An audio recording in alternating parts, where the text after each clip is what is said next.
Štai apie ką noriu kalbėti, kad yra originalas ir yra falsifikatai. Tai gali būti telefonai, gali būti mašina, gali būti meno kokie paveikslai, kopijos. Ir netgi kalbant apie monetas, visą rinką, ta prasme, užplūdo kiniečių produkcija, netgi sunku atpažinti. Seniau tai dar sverdavo, ant svarstyklių dėdavo originalą ir tą pagal svorį atpažindavo. Dabar ir tai, kas neįgudęs, ta prasme, aukso monetas, sidabro monetas, kas investuoja, labai sunku atpažinti, yra visai kiti metodai. Taigi va, tai noriu kalbėti apie originalą ir apie kaip čia slengas yra, padėlkes. Gerai?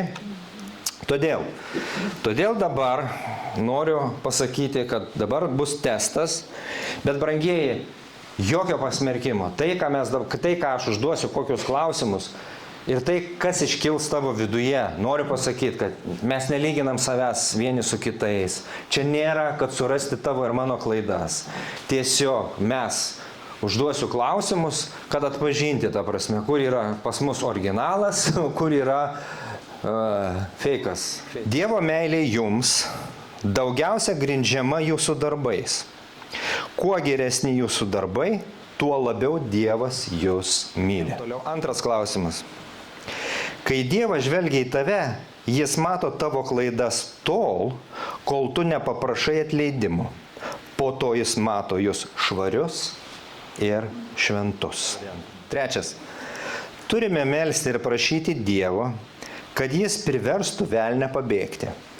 Jei mus atakuoja priešas, mes turime melstis tol, kol puolimas baigsis. Ketvirtas.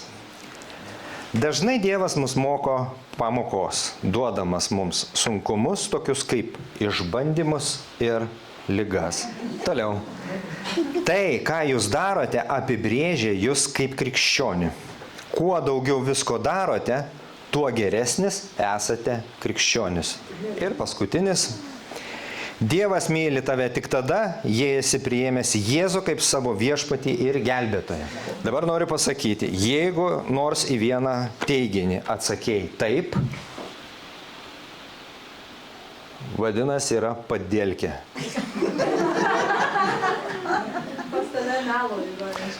Yra melo dalytė, kuri yra įmesta piktojo.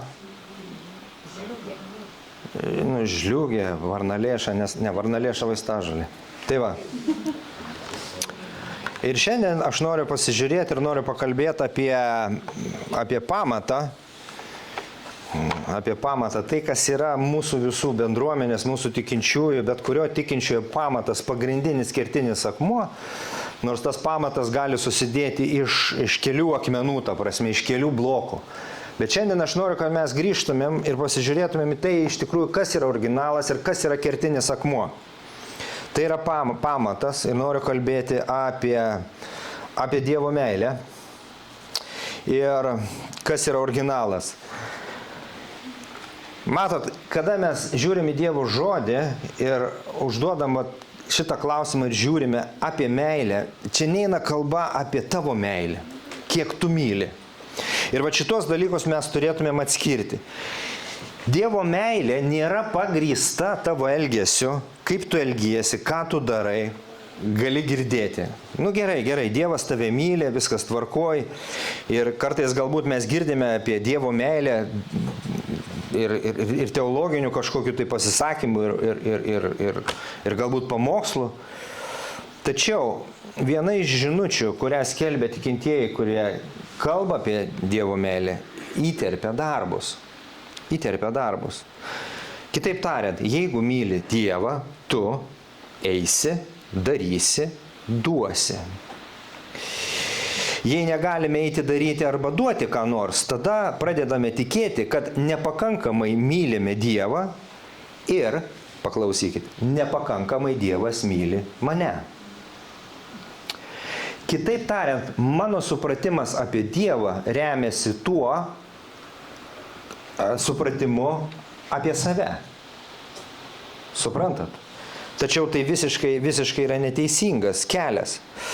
Nes mes skaitome 1 Jono laiške 4 skyriuje 8 eilutėje, kad Dievas yra meilė. Tai reiškia, jo prigimtis, jo charakteris, visa jo esybė yra meilė, remiasi tik jo meilė mums, o ne mūsų nuopelnais. Dabar atskirkime šitos dalykus, apie ką aš kalbu. Čia neina kalba apie tavo meilę Dievui, apie tavo darbus Dievui, apie tavo nuolankumą, pašaukimą ir panašiai. Ne apie tai eina kalba. Pamatas yra, nuo ko viskas prasideda, tavo krikščioniškas gyvenimas ir visos kitos pasiekmes, apie kurias aš užsiminsiu, yra nuo to, kaip tu supranti, kas yra Dievas, kaip meilė. Nu gerai, Audriau, čia apie meilę jau daug girdėjome, gana apie tą meilę, pakalbėkime, ką daryti. Taip? Kitaip tariant, Dievo meilės, va šitas apreiškimas, brangiai, tai yra pamatas, tai yra kertinis akmuo, kad mes suleistumėm šaknis, kad mes ant to atsistotumėm, kiek laiko bereikėtų, kad Dievo meilės apreiškimas atneša tau ir man pasitikėjimą, kuris vėliau gimdo tą paklusnumą, norą Dievui kažką tai padaryti, o ne atvirkščiai. Mes galvojame, kad Dievo meilė yra atvirkštinis variantas. Suprantate, vat kas yra fake, kas yra padėlkė.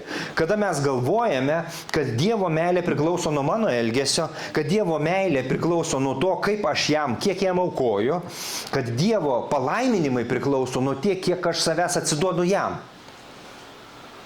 Ir tai yra visiškai klaidingas paveikslas. Mes nedarome dalykų, mes tos dalykus nedarom ne tam, kad jis mus priimtų, bet todėl, kad esame priimtini. Todėl, kad esame priimtini ir numylėtini. Todėl. Taigi mes užduodam klausimą, gerai, mes darome ne tam, kad jis labiau mylėtų, viešpatie, mes darome ne tam, kad tu mus labiau mylėtum. Labiau būtum patenkintas, labiau laimintum, labiau veiktum mano gyvenime. Ne dėl to. Kalbant apie šitą pamatą, brangieji, tai yra, kaip pasakyti, jo malonė, kylant iš meilės, tai yra pastovi konstanta. Žodis toks baisus. Pastovi.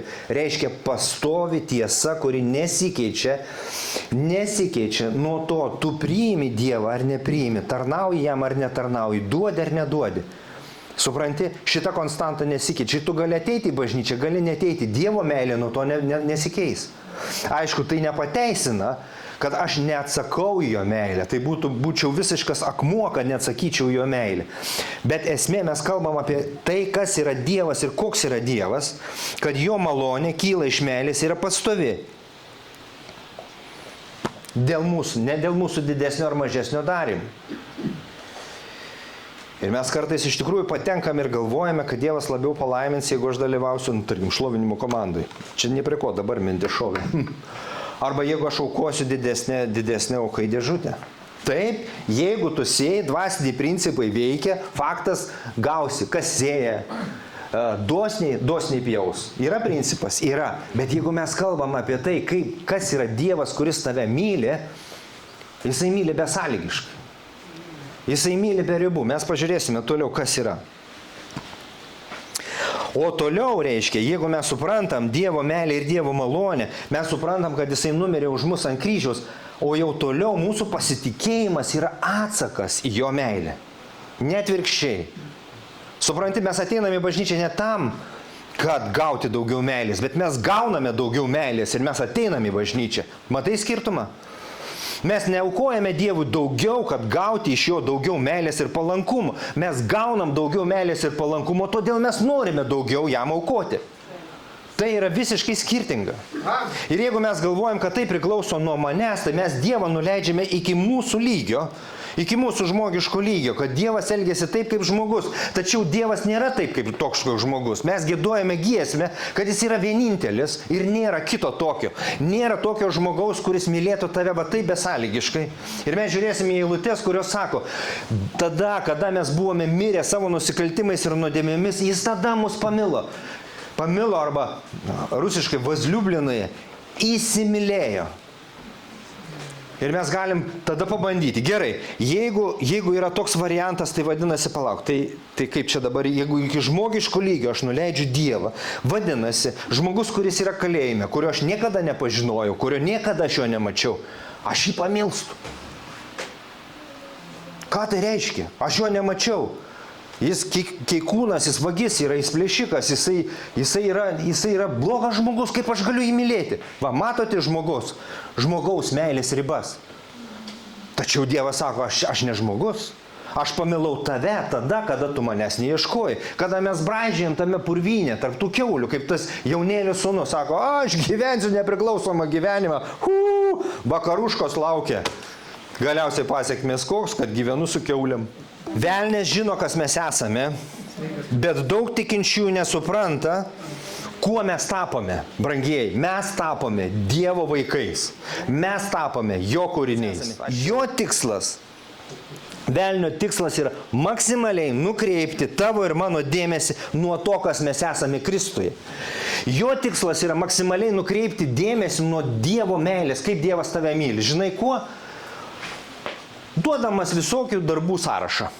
Pavyzdžiui, tu ateini kambarėlį ir tu sakai, viešpatie, haleliuja, dabar aš praleisiu 5 minutės su tavim, nes tu nori. Aš dabar šlovinsiu tave, aš melsiuos tau.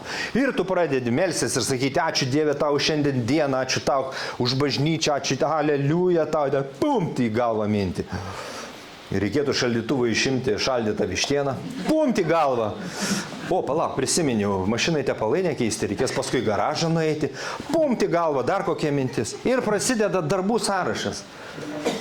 Velnias trukdo, kad tu ateitum į asmeninį santykį su juo. Ir čia trukdo. Bet galiausiai jo taktika yra, jisai sako, nu gerai, jums čia pasisekė, paskelbėte Evangeliją, jis įtikėjo, jis priėmė Jėzų, tvarkoj. Dirbsiu toliau. Ir ką sako, tvarkoj, tu priėmei, reiškia, Kristų į savo širdį. Viskas tvarkoj. Aš turiu kitų instrumentų. Ir vienas iš instrumentų tikintiesiems arba į bažnyčią, kurią velnias atneša, va tą fake, va šitą, va padirbtą paveikslą arba padirbtą monetą, yra religija. Religija yra galingas jo kūrinys. Jisai sako, gerai, Dievas tave myli, tada tu darai tai ir tai.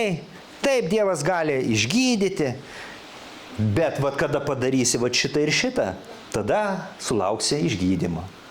Dievas tave myli, gerai, kad tave myli, bet jeigu tu neaukoji, kokios meilės tu nori, kokio išgydymo tu nori. Ir velnias va tokiu būdu ateina ir bando spausti mus, atakuoti per fake news, kaip sakant, taip, per darbų evangeliją, kad Dievo meilė tau priklauso nuo tavo elgesio, nuo tavo poelgio, nuo tavo tarnavimo, nuo tavo kalbos. Ir jeigu susipykai su žmona šeštadienį, tai šiukštu, jokių būdų aš negaliu eiti sekmadienį į bažnyčią. Nu kaip aš toks nešvarus eisiu? Suprantat? Ir jeigu neini į bažnyčią, velnias, opa, liuks, laimėjau 1-0 mano naudai. Suprantat? Ir bando sutelkti dėmesį į save pačius. Vat štai koks yra jo pagrindinis ginklas ir pagrindinis viso krikščioniško gyvenimo pamatas, kad visas dėmesys yra tai, kas yra Dievas nekintantis. Velnias atsako, gerai, Dievas mylintis, Dievas nekintantis, bla. Pažiūrėkim dabar į save. Ir kada, brangieji, atsiranda konfliktai šeimoje, kada atsiranda skilimai bažnyčiai, velnio darbas, kada jisai nukreipia tikinčiųjų akis nuo Dievo, kas jie yra Kristuje, ir pradedam ieškoti tarakonų vienas pas kitą. Taip ir mes sakom, tu nepakankamai švarus, tu išpažinai nuodėmes, tu atgailavai ir panašiai. Vat šitoje vietoj. Bando sutelkti dėmesį į save pačius, o ne į mūsų dvasinę padėtį. Brangiai, va šitame mes turėtumėme leisti šaknis, kas mes esame, ne todėl, kad esame geri, ne todėl, kad mes čia gerulį ir galim savo ant pečius uždėti, ta prasme, bet tik iš Dievo malonės ir tos meilės, kurią jis pamilo, kada dar nei tavęs, nei manęs krikščioniškame pasaulyje nebuvo, kai mes dar klaidžiam patvoriais. Tačiau Dievas mylintis ir gailestingas, jis ėjo ir sakė, kaip rašte, eikite surinkite visus iš patvorių, eikite ir surinkite. Ir štai Dievo malonė atėjo, prisilietė prie tavo širdies ir tu sakai, aš priėmiau Jėzų kaip savo gelbėtoją. Tikrai tu priėmei. Taip, tai yra sveikintinas dalykas, tai yra tavo ir mano atsakas jam. Bet kiek jam reikėjo daryti ir dėlioti visokių dėlionių, kad tu ateitum iki tokio taško. Prisimink savo įtikėjimą, kiek Dievas konkrečiai dirbo tavyje, dėliodamas aplinkybės, kad tu galiausiai suprastum ir įsitikintum, kad Dievas yra. Suprastum ir įsitikintum, kad tu esi mažas ir iš tikrųjų esi nuodėmingas. Kiek reikėjo sudėlioti galiausiai, kad nusiviltum savim ir pripažintum, nu tu gerai, Dieve, pripažįstu, taip aš nusidėjėlis, taip aš ten ir piktas, ir bambeklis, ir pavagiu, ir išgeriu, ir panašiai. Aš kalbu apie žmonės, kurie nepažįsta Kristų. Ir Dievas sako, nieko tokio, manęs tai negazdina, aš pamilau tave. Kyla klausimas tada, tai koks rezultatas iš Dievo meilės? Koks yra rezultatas iš to? Pavyzdžiui, esate girdėję apie 10 Dievo įsakymų. Ten kai kurie įsakymai sako, nevok, nežudyk, nesvetimauk. Ir ateina Kristus ir sako, aš naują įsakymą jums duodu, kad mylėtumėte vienas kitą taip, kaip aš jūs pamilau. Ir tada mes darom išvadą, kad jeigu mes pažįstame tai, kaip Dievas pamilo mane, aš nevoksiu. Aš iš tavęs nevoksiu. Aš negeisiu svetimo žmonos, ta prasme, ir dar kažko. Nesėdėsiu prie interneto ir nežiūrėsiu ten neabejotinus puslapius. Nebus viso šito, todėl kad Dievo meilė, kada išgyveni tą apreiškimą, jinai išlaisvina iš viso šito. Išlaisvina ir tau nereikia. Ir mes šitą iliustraciją esam girdėję teisingai. O koks yra rezultatas? Koks yra rezultatas Dievo meilės? Ir mes sakom, rezultatas yra tame, kad tu nenorėsi.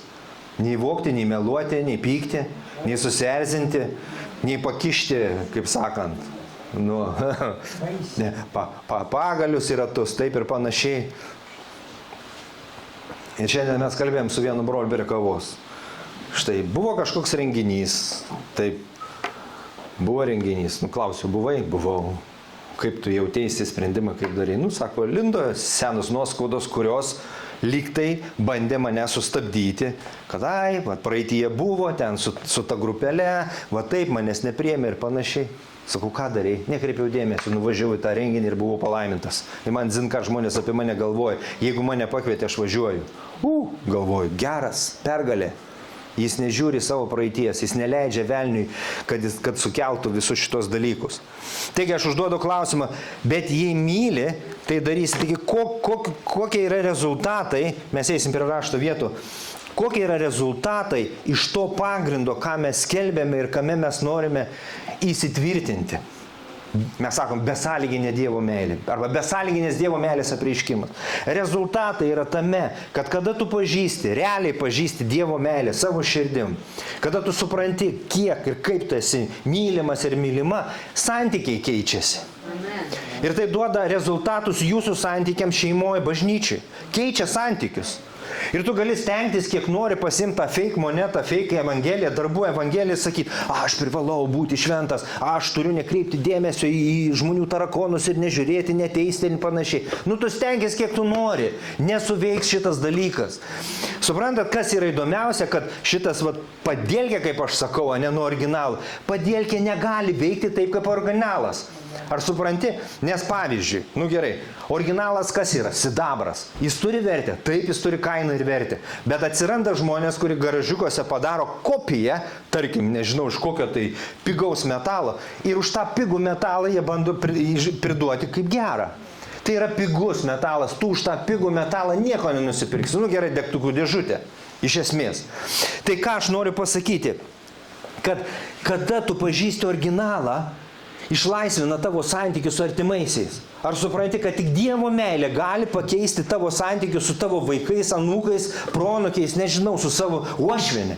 Tik tai Dievo meilė. Tu gali stengtis, kiek nori iš savęs, yra ribos, galiausiai tu prieisi ribą ir sakysi, išsikvėpiau, pavargau, nugriuvau, Dieve padėk.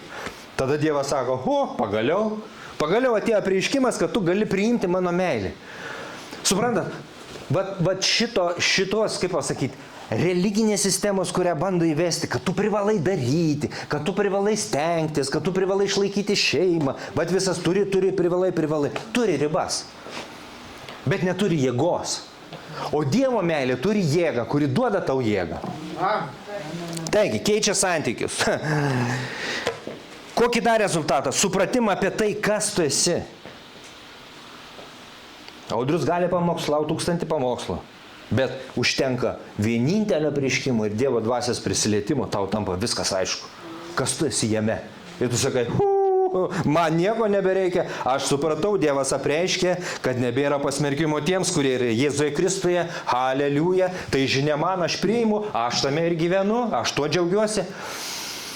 Dievas nesmerkia nei vieno, haleliuja, Romiečiams 8 skyriui, aš priimu, Dieve, ačiū, čia man apie mane, aš priimu, Dieve, tu myli, priimu mano tiesą ir išlaisvinu.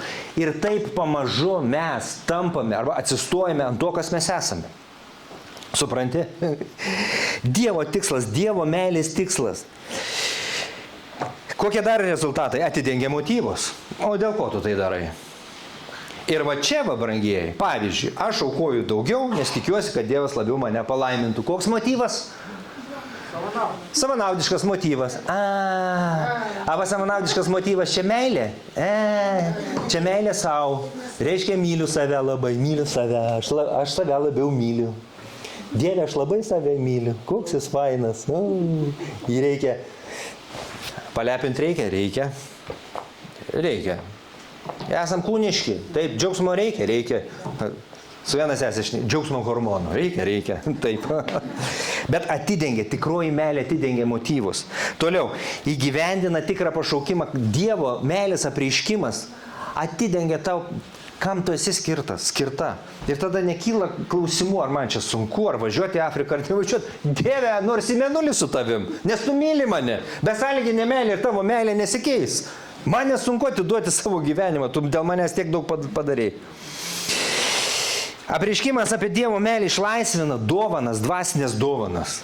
Taigi mes galime čia, va šičia, kaip pasakyti, vienas brolis labai gerai įsiriškimas, masažuoti smegenis, taip, masažuoti teologinėm mokyklom ir Biblijos studijom. Taip, beje, Biblijos studijos yra gerai. Aha, taip. Bet išlaisvina dovanas. Meilė ištrina praeitį. Brangenybės ištrina praeitį. Išvaro baimės. Tikroji meilė išvaro baimės. Bet kokias baimės? Čia kalba, brangiai, apie tai, kad Dievo meilė nekintanti, jinai buvo dar tada, kada tu neieškoji. Žiūrėkite, kas mes buvome. Jūs buvote mirę. Tai nereiškia, brangieji, kad mes buvome blogi, ateinam į bažnyčią, kad mes taptumėm geresni. Ne apie tai. Jūs ateinate pas Kristų tam, kad taptumėte gyvi. O čia aiškiai sako raštas, buvote mirę dėl Dievo, dėl savo kalčių ir nuodėmių, iš prigimties buvote rūstybės vaikai. Vat štai tokius Dievas pamilo. Sako, Dievas, kuris yra turtingas gailestingumo, dėl savo didelės meilės. Žiūrėk, šita eilutė yra tavo. Įsidėk šitą eilutę į savo širdį ir sakyk, ačiū tau, šventoji dvasia, kad dėl tavo didelės meilės, kurią tu mane pamilai, reiškia, tu Dievo dar neieškojai, Dievas sako, aš myliu, sako, aš įsimylėjau ir aš darysiu kažką, kad tik tai jis pasitikėtų manim, kad jis priimtų šitą meilę. Štai apie ką kalbu, iki tikėjimo, kaip Dievas aplink tave vaikščiojo su savo meilė ir visais būdais įrodinėjo savo meilę. Tu sakai, negaliu atsilaikyti, Dieve, taip tu myli, tu mirėjai už mane. Didelės meilės, kurią mus pamilo, nors buvome mirę dėl savo kalčių, atgaivino kartu su Kristumi. Štai yra atgaiva, štai yra naujas kūrinys. Taigi, brangieji, kodėl aš sakau, kad meilė, ant kurios mes statome, jinai nesikeičia nuo elgesio. Todėl, kad mes negalėjome Dievui duoti jokio gero elgesio, o jisai jau tada mus pamilo. Žiūrėkite, pamilo, didelė meilė, pamilo, kada mes neieškojom. Tai klausimas yra, tai palauk, Dieve, tai o kur čia pagrindas girtis? O tai kur čia mano dalis? Nėra čia mano dalies. Supranti? Ir tai, kad mes esam bažnyčiai, tai, kad Dievas išliejo savo brangų kraują, tai, kad mes džiaugiamės jo apreiškimais, tai, kad mes dalinamės dvasinėmis dovanomis, tai nėra mano nuopelnas. Ir nėra tavo nuopelnas, nes sakom, Dieve, visa tai iš tavo didelės meilės. Ir vienintelis pamatas mes sakom, aleliuja, mylimas, nesikeis. Ir tai nesikeis. abejoji, nesikeis ir po metų nesikeis. Dievo meilė tau nesikeis, nežiūrint su kuo gyvenime susidursi. Nesikeis po metų, nesikeis po 20, nesikeis po 30. Toliau Titui sako, tačiau Dievas, mūsų gelbėtojas, parodė mums gerumą. Čia ne burbulio vertimas. Aš specialiai ieškojau, kad būtų aiškesni dalykai. Parodė mums savo gerumą ir meilę. Kaip jisai parodė? Vat štai, kaip jisai parodė šitą meilę. Mes užduodam, kažkas atėjo, paskelbė Evangeliją. Pala.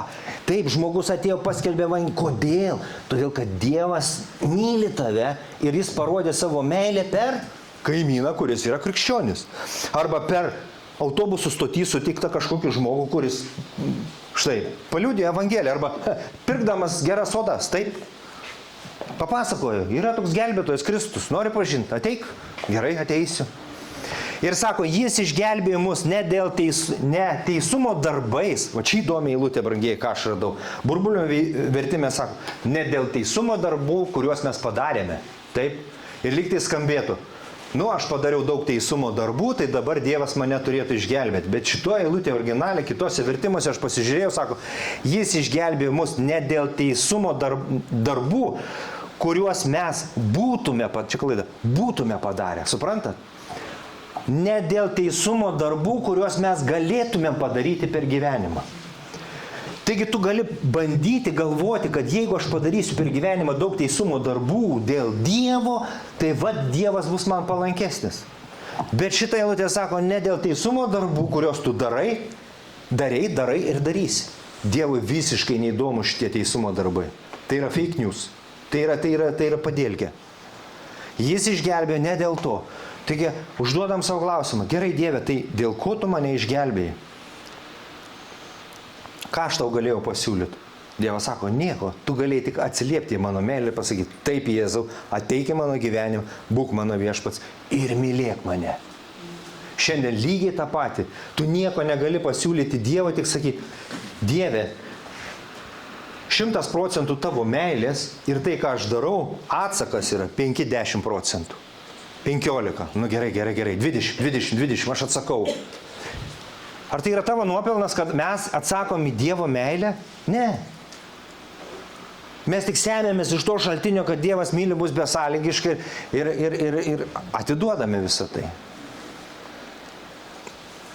Bet iš savo malonės per atgimdantį nuplovimą, atgimdantis nuplovimas, va štai, naujas kūrinys, atgimdantis nuplovimas, kada tu atgimė, jisai nuplovė tave ir Dievas žiūri švaro. Kita eilutė Hebrajams laiške sako, aš nebeprisimenu jūsų nusikaltimų ir nuodėmių, aš daugiau niekada neprisiminsiu. Kaip Dievas žiūri į tave? Į švarų. Todėl mes turim priimti save kaip švarų. Štai ką mes turim suleisti šaknis. Tu esi visiškai švarus Dievo, akivaizdu. Visiškai esi švarus. Lenda tarakonai, lenda. Iš įpročio lenda. Bet į tai mes nekreipiame dėmesio, mes žiūrime tai, kas mes esame jame, Kristui. Štai mes dalyvavom viešpaties vakarienį, taip ir dėkojam. Atgimdantį nuplovimą ir atnaujinimą šventąja dvasia. Atnaujintas esi, tu esi naujas kūrinys, tai reiškia sukurtas viduje dvasioje naujai.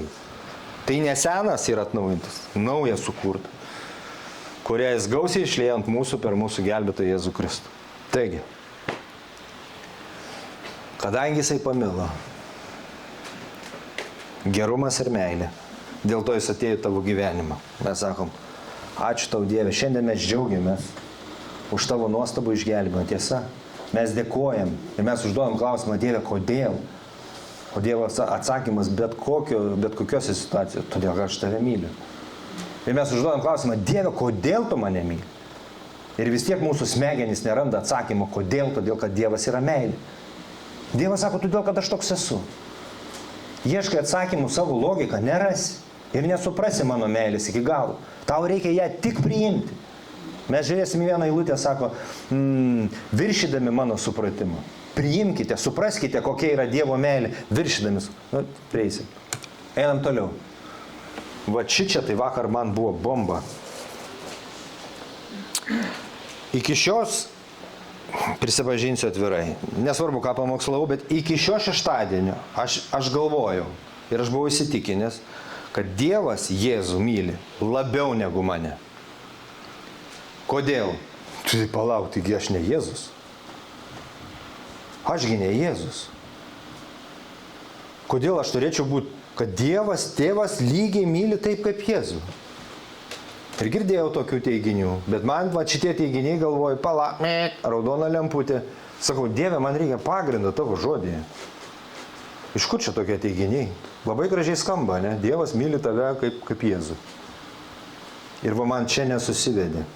Sėdžiu, atsiverčiu aš tas eilutes ir man sproksta viskas, nes dabar, kai aš esu juose, čia Jėzus meldžiasi tėvui, bendrauja su tėvu. Jonas 17 skyrius yra ilgiausia Jėzaus malda. Jėzus kalbasi su tėvu ir žiūrėkit, ką jis sako. Dabar, kai aš esu juose ir tu esi manyje, jie gali būti visiškoje vienybėje, kad pasaulis žinotų, žiūrėkite, kad pasaulis sužinotų, mes vienybė, kad sužinotų, jog tu mane siuntei ir pamilai juos taip, kaip pamilai mane. Mano smegenys užduoda klausimą. Ar tai yra tiesa, Dieve, kad tu mane myli lygiai taip pat kaip savo sūnų Jėzų Kristų? Dievas sako taip. Antra eilutė 26. Aš jiems apreiškiau tavo vardą ir apreikščiu, kad meilė, žiūrėkite, koks Dievo tikslas, kokį apreiškimą tau ir man duoti, apreikšti, ką jis dirba šiandien, rytoj ir poryt. Apreikščiu, kad meilė, kurią tu mane mylėjai, bus juose ir aš juose. Reiškia, taip kaip mylėjo, labai brangiai mylėjo savo sūnų, lygiai taip pat labai brangiai jisai myli tave. Smegenys supranta? Aš jaučiu dūmų kvapą. Svyla. Ar mūsų smegenys tą turi suprasti? Galiausiai. Bandykit, grįšit namo, gyvenkit su šitą eilutę, patys atsiverskit, žiūrėkit. Bet šitą eilutę mes turim priimti kaip absoliučią tiesą apie tai, ką Dievas sako. Tai Dievas sako, aš tave myliu lygiai taip pat kaip savo sūnų. Lygiai taip pat. Lygiai taip pat. Kad juos pamilai, tai reiškia savo mokytinius. Šitą eilutę sako, tu pamilai Aistę lygiai taip pat, kaip pamilai mane. Jėzus taip sako savo tėvui. Ir tai yra apreiškimas. Tu pamilai Kristiną taip, kaip pamilai mane, tėve. Ar čia Jėzus kažką manipuliuoja ir sako kažkokią nesąmonę? Jis sako tiesą. Apie tai, koks yra Dievas. Apie Dievo meilę. Taigi Dievo meilė begalinė. Dar viena eilutė turėtų būti. Aš esu girdėjęs tokių teiginių. Jau gana čia apie Dievo meilę. Jau viskas aišku apie Dievo meilę. Jau aišku. Mums reikia gilesnių dalykų. Taip? Jo. Ta prasme. Audriau, čia, jeigu Audrius dabar suorganizuotų Biblijos studijas apie Dievo meilę. Vietas, apie meilę. Apie kitą ką nors, ką nors kitą. Čia šiaip, čia sarkazmas dabar, bet jau ir taip aišku apie Dievo meilę. Tikrai viskas aišku apie Dievo meilę, reikia gilesnių dalykų. Norite gilesnių? Einam. Paskutinė eilutė. Efeziečiams laiške sako, meldžiuosi, kad jūs įsišaknyję ir įsitvirtinę meilę. Suleisti šaknis ir įsitvirtinę. Štai yra žodis.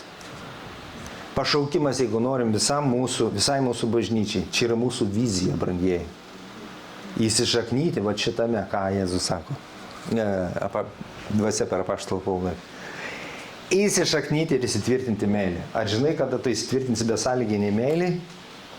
Bet kokio žmogaus reakcija, krioktelėjimas, išsivėmimas, atsiprašau už tokį žodį, tau bus kaip nuo žąsies vanduo. Ir tu sakysi, haleliuja, nepavyko, atpažinau tave, nepavyko, nepalėtei. Meldžiuosi, kad jūs įsišaknyję ir įsitvirtinę meilę kartu su visais šventaisiais, tai reiškia su visais bažnyčiokais. Čia kalba apie tave, bet kalba ir apie visus bažnyčiokus, su visais šventaisiais suprastumėte, kokia plati, gili, aukšta ir begalinė yra Kristaus meilė. Ir pažintumėte šią meilę, kuri pranoksta žmogiškąjį supratimą, kad jūsų gyvenimas būtų pripildytas ko? Visos Dievo pilnatvės. Štai. Norite vizijos visiems metams? Štai eilutė, brangieji. Kad mes suprastume, kokia yra didžiulė šita meilė, begalinė yra Kristaus meilė. Ir pažintumėme šią meilę, kokia jinai yra ir pažintumėme šią meilę. Pažinti šitą meilę.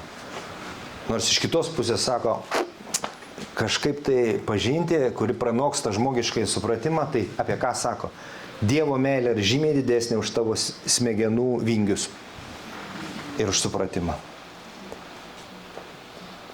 Taigi aš noriu palikti su šitom eilutėm, nes jau viskas.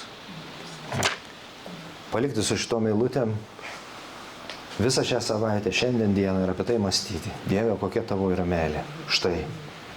Mąstyti apie tą, kad Jėzus, jis myli Jėzų, jis myli tave taip kaip Jėzų. Bet jeigu nori gilesnių dalykų, štai gilesni dalykai. Pažink, kokia yra plati, gili, aukšta ir begalinė Kristaus meilė. Ar jau pažinai? Reikia gilesnių dalykų? Prašom. Brangieji, čia tokios gelmės, čia tokia gelmė. Klausimukas, ar užtektų viso gyvenimo?